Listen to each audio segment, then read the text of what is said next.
et pend sur les douanes françaises. Leur jeu trouble a fait perdre 40 milliards d'euros aux Anglais, nous explique le dernier numéro du mensuel français Capital.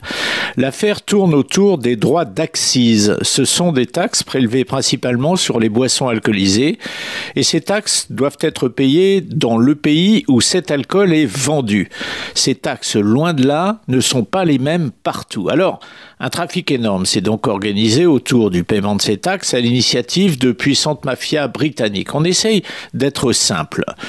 Le chemin de l'escroquerie est le suivant. Étape 1. Un gang anglais de la banlieue de Londres achète des bouteilles de bière à une brasserie du Kent. Après avoir été déposé chez un entrepositaire agréé, complice, cette cargaison est stoppée dans un entrepôt clandestin. Étape 2.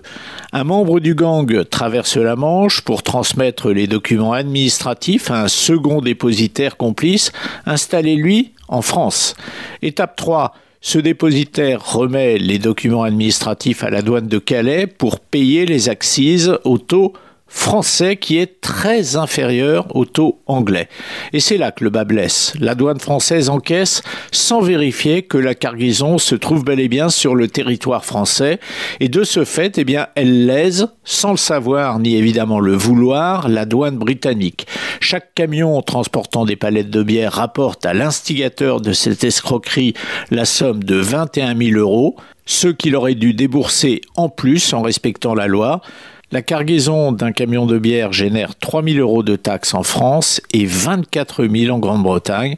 La France avait, semble-t-il, connaissance de l'affaire. Elle a préféré fermer les yeux et prendre sa taxe, sa petite taxe.